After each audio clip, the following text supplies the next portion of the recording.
All right, so in this video, we're gonna be talking about our sales process and the steps to consistently close deals and close clients.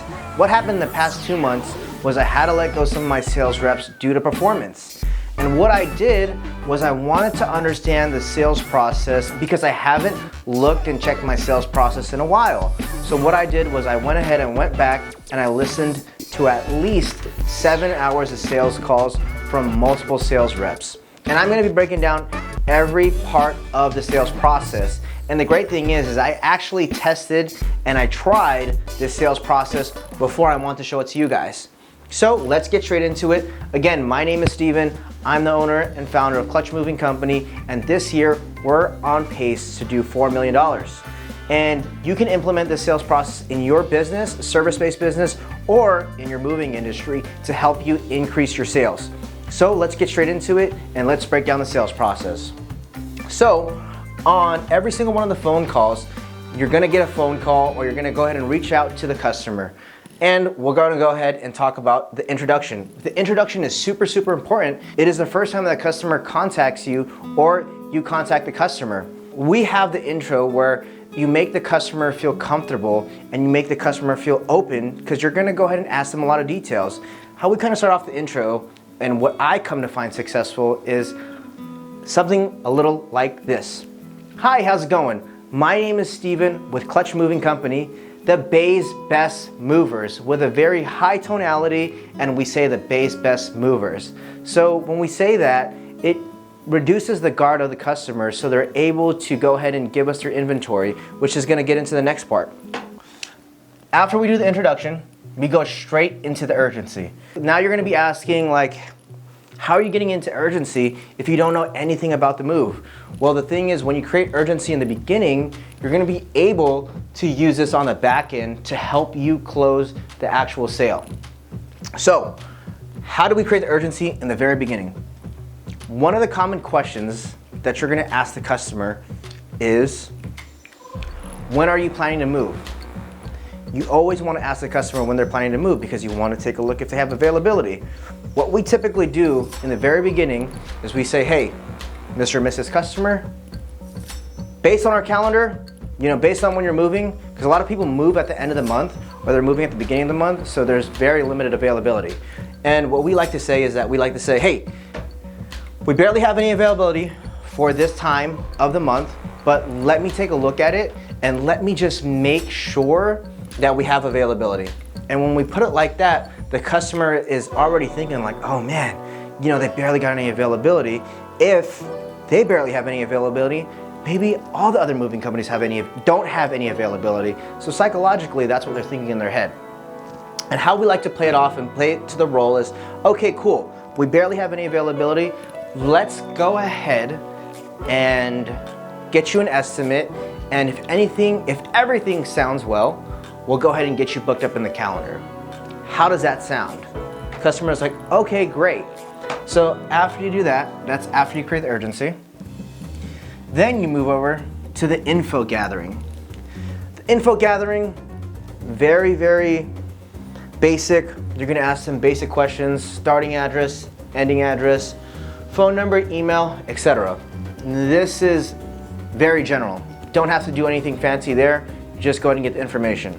Next, what you're gonna do is after you get the information, this is the best time to build rapport for the customer because you're getting information from them. Some of the things that we like to ask for to build rapport is, how long you've been living in that house? Why are you moving? Have you ever moved in the past? Little questions like that can open up a bigger conversation to build more rapport with them. Something that we do is we like to ask them, how long have you been living at the place? Or we'll ask them, where are you moving to? A lot of people have been moving there, this, that, and the other, or why are you moving? That's another common one. And they'll go ahead and open up to us, reasons why they're moving, etc. Whether they bought a new house or anything like that, you can kind of relate to them on there. So that's the next step, building a rapport, getting them to like and trust you. Next thing, after you build a rapport, you're gonna go to building value. What does building value sound like? So when you're building value, you're pretty much going off of what you guys do. I provide blanket wrap service. We take apart we disassemble, we do all that stuff. When we get to the new place, we'll go ahead and do this, this, and this for you. So you're building value.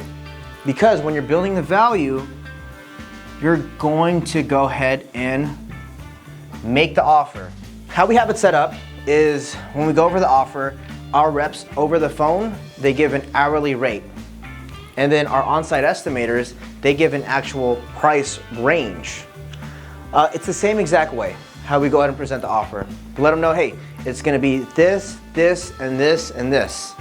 And then we tell them the price, okay? Very straightforward, very basic, pretty much the same all across the lines. Now, this is where the fun happens, because after you tell them the offer, the next thing is the close.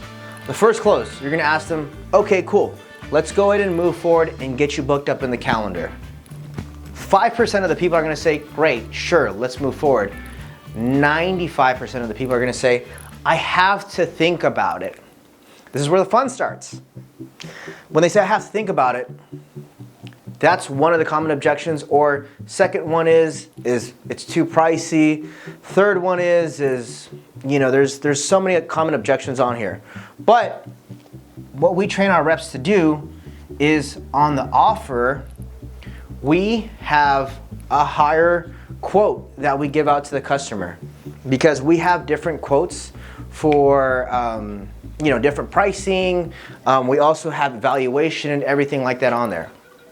So that gives us room to go ahead and pull and play with the estimate. So we give them the quote, let them know, how does that sound? When they typically give, I have to think about it, I have to talk to my partner, I have to talk to somebody else.